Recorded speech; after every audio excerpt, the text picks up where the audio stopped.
What would you do if you spotted a clone of yourself and then you watched that clone jump in front of a moving train?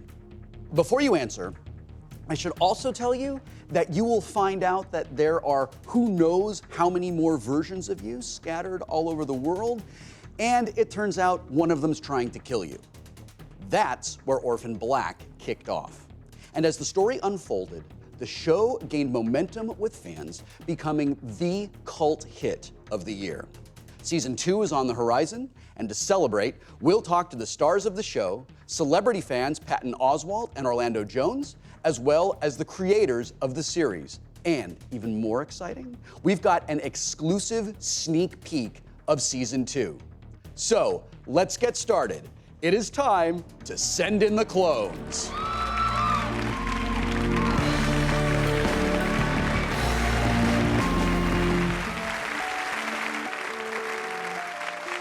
Greetings, and welcome to Orphan Black, the Cloneversation. I am your host, Will Wheaton. I'm from the internet.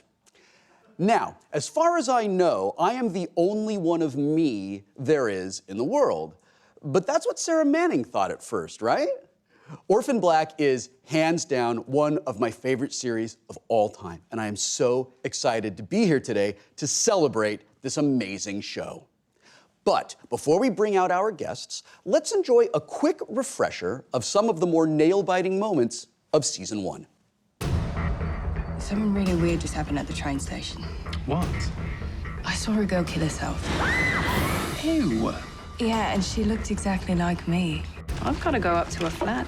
She's got $75,000 in the savings account. I have an idea. Sarah, any second, someone's gonna ID the body and it's game over. Beth is a cop. I'm a cop. Beth, what's happened? A lot. Hey, I'm Cosima. How many of us are there? An illegal human cloning trial. There's 9 of you. No, there's only one of me. We're clones. We're someone's experiment and they're killing us off.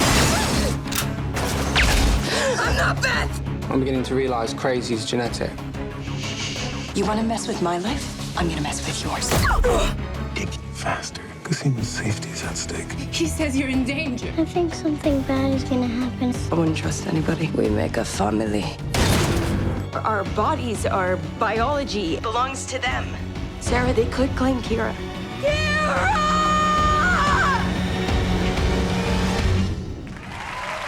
Fans will recognize our set as the character Felix's loft. If you're not familiar with it, let me tell you, this has become kind of a clone clubhouse.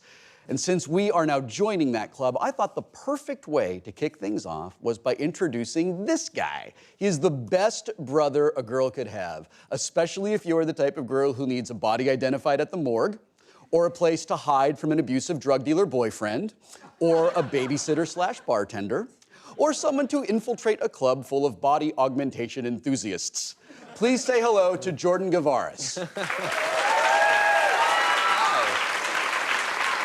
Hello. Hi, thanks for being here today. No, I didn't, when you started listing all that stuff off, I'm like, my God, did he actually do all those? And then I was like, yeah, he did. I wanted to talk with you about the relationship between Felix and Sarah. Yeah. Okay, so now I have heard, because I did homework, that you and Tatiana have a very close relationship. And the relationship between Sarah and Felix is that like idealized brother-sister relationship. Totally. And I wondered how the relationship you two have off camera affects the relationship that your characters have on camera. We're extremely honest with each other, like almost psychically, inappropriately honest. I tell her everything. Yeah. Let your imaginations run wild. How long did it take for the depth of that relationship to develop? That was instantaneous. Yeah. The second we walked into the room when they were holding the chemistry test for Sarah and Felix, Yeah. it was like witchcraft. I had rehearsed with a couple of the other Sarah options because, you know, they test 3 Felixes, 3 Sarahs, and then they put us together to see who has the best chemistry with who. And she was the only person that I didn't have a chance to run lines with prior to the test, and we were first up. Wow. And we got into the room, and I had run those lines, oh my God, 5,000 times with 5 different friends, you know, Right. my mother. Yeah. It was very uncomfortable. Yeah. I Yeah, don't that day recommend when that. you're at network is the worst. It's by far, and you know, you're already nervous enough, Yeah. and then there's like a bunch of people there being extra super duper nice to you, and Yeah. you're like, And it makes it's- you even more It uncomfortable. does, because it's Yeah. sort of like the animal that you know is gonna eat you, but is like petting you softly That's before it the strangles best you. description of the network I've ever heard in my life. They're just like stroking your hand. I walked in and we started the scene, and it was like, suddenly we were Felix and Sarah. I'd rehearsed those scenes 500 times, and it had never felt as raw and, not to sound wanky and existential, but honest and truthful. And But that's what's really important in a show like this. We need to Totally. connect to your characters. So when you have that honest relationship, we can see that Felix and Sarah love each other. And you know, one of the things that I really loved about your relationship is that before the end of the second act of the pilot, when Sarah is clearly in trouble, Felix is like, "Great, what can I do? Yeah, How absolutely. how can I get on board? I'm here for you." Which was so And funny. I love that. It's because, like, I think in the sci-fi genre especially, suspension of your disbelief is extremely important. Mm-hmm. And the only way that you're going to do that is if the actors believe wholeheartedly what is going on. You can't sort of have one foot in, one foot out, have this sort of objective perspective where you're judging everything from the sidelines, everything in the script, and going, oh, well, you know, this wouldn't really happen, or the character Right. wouldn't really say this. So the most important thing we could do is just dive in, surrender ourselves to the ridiculousness of the concept and the insanity of the show, and just move with total abandon. Hello, Felix, gay friend. Acting coach. Oh, that's perfectly fine here. Which one? Clublander's my world. Does your daddy have a drinks trolley? What's that? It's Delphine. She's got baggage. I don't do backup. I don't even know what backup is. But it's not mate, all right? It's more like, it's like might. I don't need Prince when I burgle. Well, aren't you an odd duck? Do not shoot me, please. But you look so lonely. You can't hide in minimalist furniture. There's redness. There's right there, tiny little suburban stress set. Is every man in your life a complete wanker except me? Vic, I have a knife and I will stab you in the face. Come on, let's go. I need to change. Fetch me something gay. You bastard. Adios, dragsters. It's terrible casting. We've got a very special member of the Clone Club joining us. This guy manages to perform stand-up comedy, write and act in films and television, while simultaneously ruling the Twitterverse, all without cloning himself. Please welcome the man that I'm just now realizing might be my monitor. This is Patton Oswalt, everyone.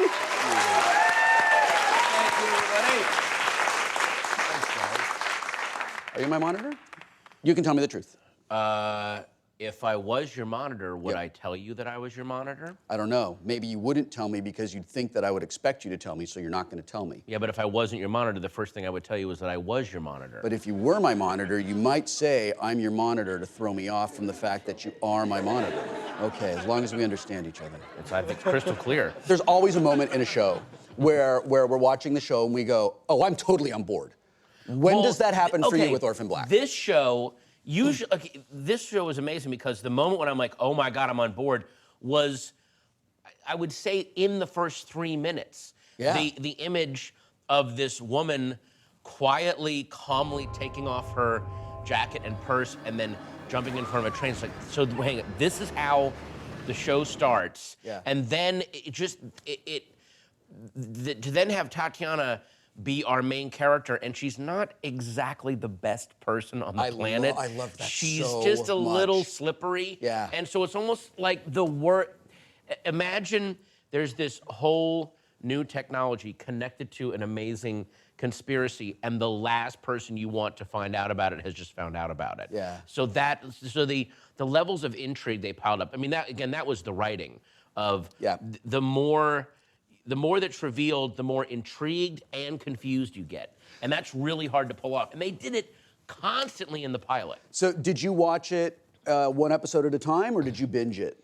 I watched the pilot I was randomly flipping around the TV, and I turned on BBC America because usually there's something good on, and it was just starting. I had no plans to watch it. I had read nothing about the show, didn't know what it was about, and then I just started. Luckily it was, it showed, and I think it was like 6 episodes in, and BBC was rerunning a lot, so I immediately TiVoed a whole bunch, and then, so I got the hook in me, did a small binge, and then I had to wait week to week. Oh, that's the worst. The Exactly. catch-up is the worst. It was torture. Like, I almost wish I had missed the whole first run. Yeah. So I could have just recorded the whole thing and watched it that way. So it was the same way someone gets hooked on drugs, where they give you the first shot for free, then you really get into it, and then the guy's like, yeah, we didn't get the shipment this week, so you're just gonna have to bite your teeth, and we'll see you in a week, man. It'll be okay. And you're like, what? What did you do? So if you could write yourself into the show, who would you want to play? What kind of character would you want to play? I want to see more. I would want to be another offshoot of the guy. I thought it was so brilliant where they have the guy that has given himself a tail. And what that is as funny and creepy and gross as that was so true to life, in that whenever there's a new technology, the minute someone makes it gross. Someone either makes it, they make it gross, they use it for porn, or they have to, well, I've got to make it my own. So like when cell phones came out, but I got a cool cover that looks like an old cassette case, and my ringtone. So you want to be one of them body augmentation weirdos? But or not enthusiasts. even, Sorry, I don't mean weirdo. Yeah, exactly. I really mean weirdo. They have to take this new technology, which could be curing Parkinson's and cancer, and he's like, I got a tail. All right, you heard it. Orphan Black Creatives, Patton Oswalt wants to be a fellow with a tail in your show. But here's the thing, though. I want to see more of that world, because a lot of times the people that are doing the goofball stuff end up being the innovators. Yeah, right. It's a lot of the innovations that we have for cell phones and for stuff online started with people goofing around. I mean, the fact that we have modern surgery with anesthesia, that comes from college students in England getting a hold of ether and having these ether parties where they would just sniff ether and walk around in a daze. And one of them noticed people would bang their heads on the wall and cut their head open, and they didn't feel it. And then someone finally realized, I wonder if that would work for surgery. And that's how, so basically modern surgery came from these goofball idiots. So what innovation will come from this creepy underground in Orphan Black? Like, that would be really interesting to see. Thank in other you words, for making me terrified of doctors, by the way. I'm sorry, but then it was all... Great, the medical practice, ladies and gentlemen. What if Tatiana's character had to team up with one of those guys? Because by accident, he uncovers something really crucial, and now she's got to work with this freak. That would be amazing. No, I love it. I'm on board, and I want you to be the guy. People all over the world have embraced the awesomeness of Orphan Black, in large part thanks to our next guest. When we get back, Tatiana Maslany will be here. Hopefully as Tatiana and not as someone... Why are you taking your clothes off, Patton? Hopefully as Tatiana and not as somebody else. We'll be right back. This little show is called Orphan Black. Welcome to the trip, man. My hands are going everywhere. This means I'm getting flustered. I'm getting... You ask what I love most about Orphan Black, as if I could state it as a simple fact. I'm addicted to Orphan Black. I'm addicted to Orphan Black. First episode to last episode in the same exact day. I've seen it about 9 times now. My favorite character is Allison. Cosima, because I can relate to her a lot. She's a grad student in life sciences, and I'm also a grad student in life sciences. First clone that I am thoroughly in love with is Sarah. Helena? Yes, she's a murderer, but I just want to squeeze her face until she explodes. Well, ding! Tatiana Maslany is perfect as each of these characters. You breathe life into these strong women who are bound together by genetics and cloneversation. Nice one. Thank you. The right amount of action, drama, thriller, and sci-fi with just a little sprinkle of romance. Best show ever. Clone Club. Love the Clone Club. Clone Clubbers. Welcome to the trip, man. Bye. Some guests need no introduction. This one needs about 1 million. Please welcome Sarah, Allison, Beth, Cosima, Helena, Katya, Rachel, and who knows who else. The truly unique and phenomenally talented Tatiana Maslany. Hi. Welcome. Thank you. Thanks so much. I understand that you were on the other side of the world very recently. Like 20 minutes ago. Yeah, yeah. How you doing? I'm a little surreal. Yeah. My body feels like it's internally shaking. So this is gonna be really good, I think. It's gonna be great. It's a great start. Yeah. So one of the things that I didn't know until I was doing a lot of research for today is how much Orphan Black has resonated with women and how strongly it has resonated with women. And that was one of those duh moments for me because the themes of sisterhood and empowerment and all of that. And I'm wondering, why do you think women identify with the show as strongly as they do? I think there's quite a few reasons, but I think what it does is it sort of normalizes having a lead female. Yeah. It's just the default. It's I think so often the male perspective is our default perspective in television and film and in all kinds of different media. And I think what this show does is it just goes, no, this is, women can be all these different things. It's played by the same actress, but we have the potential for so many things. And not defined by how we look necessarily, because it's just me. You know what I mean? Do you feel like a sense of responsibility sort of like carrying that with you? I don't feel responsible. I feel proud of it. I feel like I don't feel like it has to be right or it has to be, all-encompassing. I think, Jordan, you've talked about that quite a bit with Felix too, that we don't have to represent every type of person out there, but it's just nice to have outsiders as the leads. In shades, all shades. Yeah. As close to all shades is like people that you may not always see represented. Yeah. So speaking of like all of these different people and being all these different people, you play so many different people on the show. What was your audition process like? It was like I did like 4 auditions before I got to the screen test, which I did with Jordan and with all the other Felixes, but the final audition was 5 of the clones and sort of like a tap out thing, but with myself, of all the different characters. So I just kind of change in front of a room full of execs who'd been sitting in there for hours and were exhausted and boiling. So did you You did 5 clones in like what space of time? I think I did like 3 in like maybe 20 minutes, and then like came back and did 2 more. So it was a very normal day.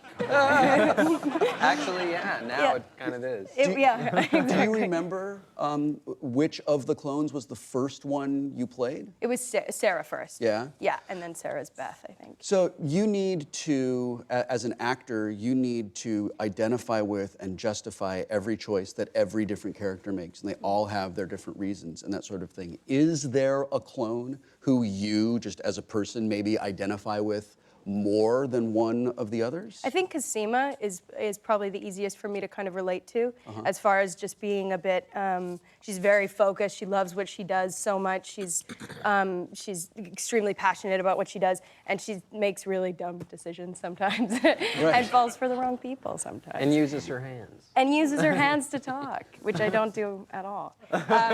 No, I think I really relate to her, and as far as her sort of, there's a lightness to her that the other clones don't necessarily have. I'm sorry, but you did a scene near the end of season 1 where one of the clones had to pretend to be another one of the clones. Yeah. That made my mind melt down. How did you get through that one? You were doing a person impersonating another person. That was amazing. Thanks. I feel like we need a diagram to follow. Do you watch like Eddie Murphy and the Clumps? That's and go, what I based it on. Come on. How many is it doing? 5? Yeah. Whatever. Great. I based my performance on that performance, actually. Funny enough, I did too. That's so Yeah, no, that is like starting with, if I'm playing Sarah as Allison, it start as Sarah and then pretend to be Allison as Sarah would see her, right? Like all the judgments she would have and all the... I couldn't get over how many that just blew me away. I read a story about how you use music to inspire your different characters, and it was, as a fan of the show, it was awesome. As an actor, it was incredibly inspiring to me because it's like I got to add another tool to my actor's toolbox that I didn't even know existed. And would you just talk about that a little bit, like sort of how you came to make those choices? And... I had an amazing coach who I've worked with for a few years, and she talks about like the internal rhythm of somebody and how if you change the song that's inside of you, that changes maybe how you walk or how you express yourself or how you speak, even your dialect changes. If I've got like a like Gangster's Paradise by Coolio going on internally, which I always do. Yeah. I will Is that your soundtrack? That is it. Yeah. That's my heartbeat. You ever switch it up to Weird Al's Amish Paradise just for fun? Yeah, I always picture that music video when I'm thinking of Coolio's. It's always the Weird Al version of the... Coolio would love to hear that. So we have a question for you from our local clone club. Do you have any new material that you worked with for season 2? Like new songs? And if you can, would you mind demonstrating the long-awaited Kasima dance that we've been waiting for? That's not gonna happen. Picture me with glow sticks. New music. God, what did I listen to? What new stuff did I listen to this year? I don't even remember. It feels like a decade ago that we shot it. When you talked to me about it, we kind of talked about how the first season was focusing so much on conception and like really physicalizing them. Yeah. And now we talked about how this season, instead of more of the physicality of everything, we went internal and started to work more with like perspective, worldview. Yeah, I think the music remained important to me, but it was less so. It was more like, okay, I know these women, so how do I push them further by just trusting that I know them, that they're in my body already, and that I can just breathe and speak and not have to be like, look, I'm Allison. You know, like it was a little more instinctive. Wow, you just did the Allison eyes, like the Allison eyes came out. Like that was, wow, that was so awesome. She's easy to access. Pat, and I know that you've got to go, so I want to thank you for being here today. And listen, if you plan to host a viewing party, let me know. I will come over and stand awkwardly behind you for the entire time. In a minute, we're going to get a look at what's in store for next season. I don't think I'm going out on a limb here when I predict that there will be a lot of twists and surprises. We'll be right back.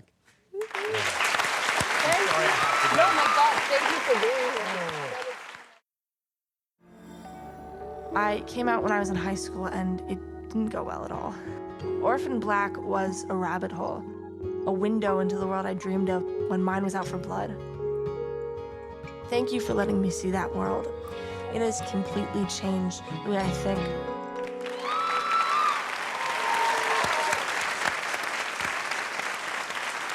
Welcome back to the Cloneversation. I'm Will Wheaton. I'm here with Tatiana Maslany, Jordan Gavaris, and we are talking genetically modified DNA. Now, I know I'm not the only fan who has wondered, if I discovered that I had clones, which one of my friends, neighbors, or loved ones would be my monitor? Take a look at this. Well, if we're gonna get past our monitors, we have to engage. Yeah, look where that got me. Into bed with him. You slept with Beth's boyfriend? He could be in on it, though. Maybe he set it up. Where are you off to, Sarah? Paul's a monitor. He reports to Olivier, his handler. How was she this morning? Hi. I may have a monitor dilemma of my own. I can't stop thinking about that kiss. I could be sleeping with my spy as well. What's he done? I think he's my watcher. I didn't want to fall for you. Get out! What do I do? You spy! You perform medical examinations on me in my sleep. What? Just tell me why. They don't tell us why. Maybe they're all monitors. Joining us today are Beth Child's monitor, Paul, as well as one half of everyone's favorite couple, Kofine. Really, Kofine? That's what the fans call them. Way to alienate the audience, Wheaton. Okay, please welcome Dylan Bruce and Evelyn Brochu. Hello. Thanks for being here, you guys. Dylan, there are so many twists in this show. I mean, even sometimes within one episode. Yeah. And at the moment, it seems like Paul is one of, I guess, the good guys, but he clearly has his own thing going on. What was that look about? He's not one of the good guys, is he? I saw that. I saw that between you two. Guys, come on, spoilers. I was petting her shoe. So, as an actor, how do you handle those twists? And how far in advance do you know where Paul is going? I know nothing in advance, yeah. But at the same time, it was a lot of fun for me to play that story arc where as her deception grew, Paul's suspicion grew as well. So I was really looking forward to, I knew it was going to come to a boil at some point in the season, which happened in the middle of the season, and to see what the repercussions were for both of the characters after that. That was a lot of fun to play. But also, there's always an air of unpredictability with Paul, and there always will be, and I think that's going to prevail into season 2 as well. One of the things that I like about all of the characters on the show is that just about everyone is flawed in some way. Like, everyone has their own little thing that they're sort of like working on. And so I love the moment where you get in the car with Leaky, right? And he basically tells you, do whatever it takes to go and get her, right? Is she telling the truth when she tells Cosima, look, I've actually really fallen for you? Or is that just part of the con? I think she's telling the truth. I mean, Cosima, thank how God. can you not, you know? Yeah, good. I was going to have to change so much headcanon if that wasn't correct. You know, I think, you know, Delphine has a flip side, like, as you said, all characters in that showed you, which is really fantastic because it's never black or white, but there's definitely a really intense passion and love between those two characters, and it's going to get even more complex in season 2. Because it's, you know, it's so many things at once. It's lovers, it's coworkers, it's eventually, I don't know if I can say that, but going to be a patient-doctor relationship, experiment scientist. It's so much, you know, and it makes it so rich and, you know. So you guys have phenomenal chemistry on screen. Did you know each other before the show? I knew Evelyn's work, and I fangirled over you when I met you the first time. I mean, Evelyn's got this incredible body of film work that everybody should see, Café de Flore and Tom à la Ferme and everything. But yeah, so that's all I knew about Evelyn. You know, I admire you so much too, and you know, this girl is just so smart and so, you know, wise and cool and hilarious. I mean, I just feel like it just flowed really well. So all of you guys get to work with Tatiana when she's playing multiple clones, right? Do you know the maximum number of clones you've been in a scene with? I met my first other clone, because for me, Cosima is the one I know, right? It's the one I'm used to, and, you know, and I met Rachel this season. Oh. And it was really awkward, because like we just said. She's very different from Cosima. Yeah, we get along, you know, me and Tatiana, but me and Tatiana Sima, do you know what I mean? Yeah, sure. But me and Tatiana Rachel is like kind of different. Yeah. So I felt awkward the whole day. I was like, hey, buddy, I was kind of going to the craft table to try to eat your feelings. So weird. Dylan, have you had any similar experience to that? Well, predominantly in season 1, I was just working with Sarah and Faux Beth. Sarah playing Beth. But in season 2, I did get to experience the lovely techno dolly and work with in a couple scenes with 2 clones at once, which was a lot of fun, and a lot of fun to see how Tatiana masters that process as well. How is that for you when you're playing multiple clones? So you're acting with yourself, but then you're also acting with your fellow cast, and it's very clear from the very little time I've been around you all that you're very close. So what happens for you when you need to be an antagonist to one of them, and then we move around, we reset, and now you're an ally? Well, I mean, those scenes only work because of the people I get to act opposite, and that's Catherine Alexandri, who plays my clone double, who, you know, does the performance completely, even though you never see her, and she's so amazing and gives me all of her energy. And then when I'm in scenes, when I get a third person in the scene with us, I feel like, you know, all of you guys treat me differently based on who I walk in as that day. And that, you know, as an actor, you just respond to what you're given. You treat me like garbage when I'm Allison, but also with this, like, love and this knowing, right? Like, there's the dynamic is inherent because of how the actors respond to me. So it gives me so much help, because otherwise it'd be like acting with 4 exes instead of, but you know what I mean? I'm working with amazing people, so it just helps so much. Yeah, fantastic. Later in the show, we will get our first look at a scene from the upcoming season, and Orlando Jones, the star of Sleepy Hollow, will join us. So don't go anywhere.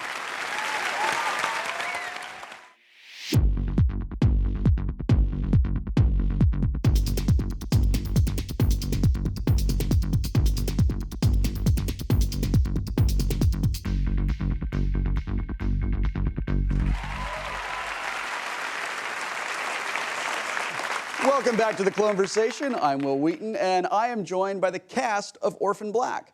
We're talking about our favorite moments from season 1 and getting ready for season 2. Our next guest is a card-carrying member of the Clone Club. He's a very talented comedian, actor, writer, and producer. And thanks to his work on Sleepy Hollow, he knows a thing or two about awesome fandoms. Please welcome Orlando Jones. You knew I was talking about you. I Don't didn't act like for you a second. didn't. It sounds a little full of crappy to me, but I'll take it. Thank you for being so kind. Yeah. I'm really interested to know how you became aware of Orphan Black. I was online, what a surprise, and somebody said this show, Orphan Black, is amazing. And I was like, oh, really, what's that? And I went to watch it with my smirk face. Because right. I didn't know that Explain person. the smirk face. Because when someone says this show is awesome or that show is awesome and you don't know them, you don't really trust them. So I was like, let me see. And about 3 minutes later, somebody jumped in front of a train and I was like, oh, this is awesome. Right. It's funny, Patton Oswalt said that was the moment that he was on board. Like that was the moment that grabbed him. When you guys were reading the script, is there a moment in the script where you were like, oh, did you have like sort of a like, oh, I'm super on board with this when you read the pilot? Anybody? I had it from the get-go pretty much with the characters. Just with every character I met, I was like, oh man, these are amazing. I've never seen these people on screen before. Yeah. And I think I constantly have those as we're reading the scripts throughout the season. You can tell in the writing, even from just there's like a real care and thoughtfulness in even just something as silly as the scene description or the set description or the something. From the very beginning, the way they described the train platform, desolate, icy, it was the dead of night. There was something so visceral and resonant, and it's the steak and the sizzle. It's not just, okay, here's the meat. Go do with it. Let the director elevate it. It was the steak and the sizzle. It was it's electric. Establishing a tone for everybody in all the creative You departments. knew this world. You knew those people. You knew how they lived in this world. It was grimy. It was dirty. It was grungy. It wasn't a happy place all the time. It was wicked. I was like, yep, this is cable. So, Orlando, we are fans of the show. Sure.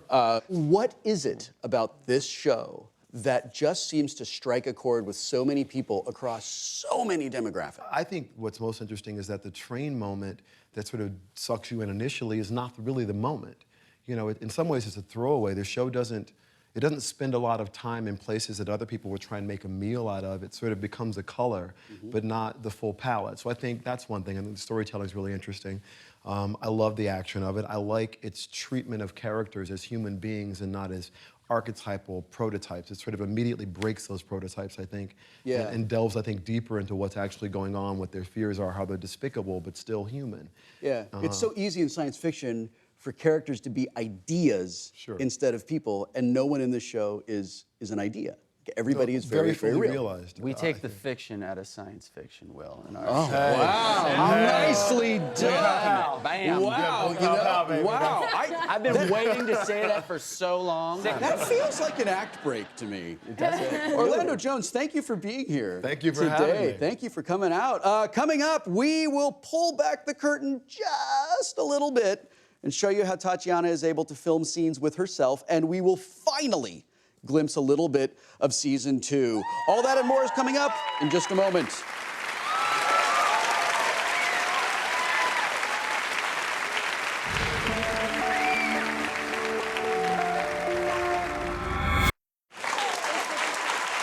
Hello, everybody. Welcome back.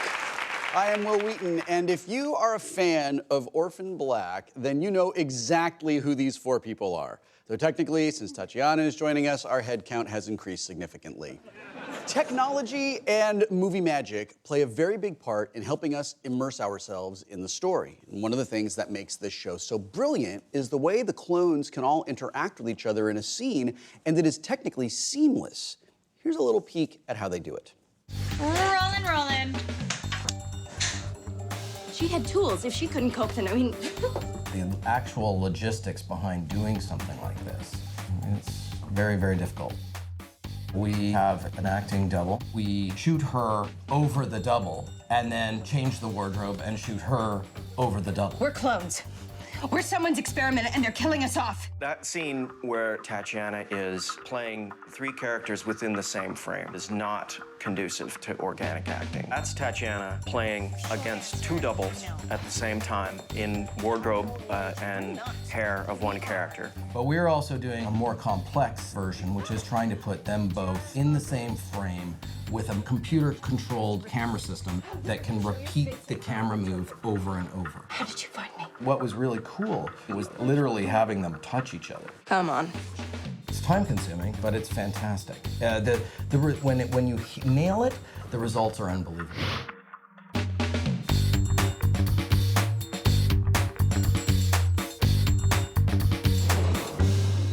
Hey.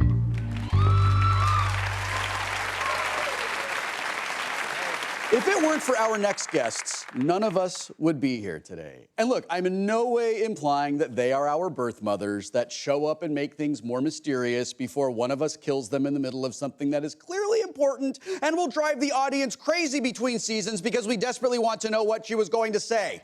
They're the minds behind the clones, creators John Fawcett and Graham Manson. Welcome. I have heard that the world almost did not have an Orphan Black. Would you tell us that story? It's kind of true. It is kind of true. It took a long time to get the show off the ground. Yeah. I mean, Orphan Black started with an idea of a girl on a train platform, seeing herself seeing her double and jumping, this train jumping sequence, and began as a feature film back in 2003. 2003. Wow. And took a lot of perseverance and love and patience to get it to the screen, and it was thanks to BBC America, Space, our Canadian network, and Temple Street. Temple Street. One of the things that I love about this show are the themes of sisterhood and how empowered all of the female characters are on the show, and I know that this has resonated a lot with the audience. And I am wondering, was that a decision you made very early on, that these clones were going to have this sort of familial bond that maybe they don't understand? Or is that something that just sort of developed as you got to see them live together? I think it developed, but we knew it was really rich sort of character and thematic territory, the nature-nurture stuff. And we knew that we had sort of a triumvirate with Cosima and Allison and Sarah, and we really wanted to explore that bond. Plus, we knew that there was a real sisters thing between Sarah and Helena that we were very excited about. One of the things that is equally maddening and awesome about this show is that I never really know who to root for, right? And so Leaky comes in, and it's really clear that he's a bad guy, but then maybe not. But now maybe he is, but now we don't know. Again, would you talk a bit about Leaky's relationship to the clones and whatever this project was that created them? The thing that's lovely about this that you pointed out is that, this is one of those shows just kind of where you just don't know who to trust. Yeah. You don't, you're kind of going down one path and thinking this guy's on our side, and then, wait a second, everyone's got their own agenda, and I think that's one of the things that Graham and I were, that loved about this sort of, the style of this show, is that you just kind of, we just wanted to pull the rug out all the time. I imagine that this will get edited out of the final broadcast, but I just want to say, as this person who has loved the first season of this show, and as a person who lives in a post-Lost universe, please don't f this up. People love Orphan Black, and as passionate fans often do, these folks went the extra mile. This is what happens when a show inspires people to get excited and make something. Watch. Welcome to the Clone Club. Can you not say the C word? Sistra. We make family? Yeah. We have to know our own biology. I mean, that's what this is about, right? Who is Rachel? She's a pro clone. God, you three are weird enough. All right, I didn't want it to come to this, but it has clearly come to this. I am going to beg, please tell me something about next season. Graham and I have perfected our deathly stare. I think Maria Doyle Kennedy said it best. Yes. She said, season 2 is like season 1 on crack. But crack's bad. No, Yet Will. so Crack is good. good. Oh, is that true? Orphan crack. This is very, very good. All right, listen, this is the moment we have all been waiting for. This is an exclusive sneak peek at season 2. In this scene, we will learn a little bit more about the mysterious Rachel and her relationship to Dyad. But you don't want to hear me talk anymore. Let's roll it. I want us to be clear, Paul. As my monitor, you report my data to Aldous, but you work for me. Do you understand? Not exactly.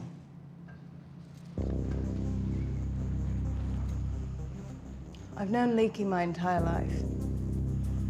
When my adoptive parents died, he became something of a guardian to me.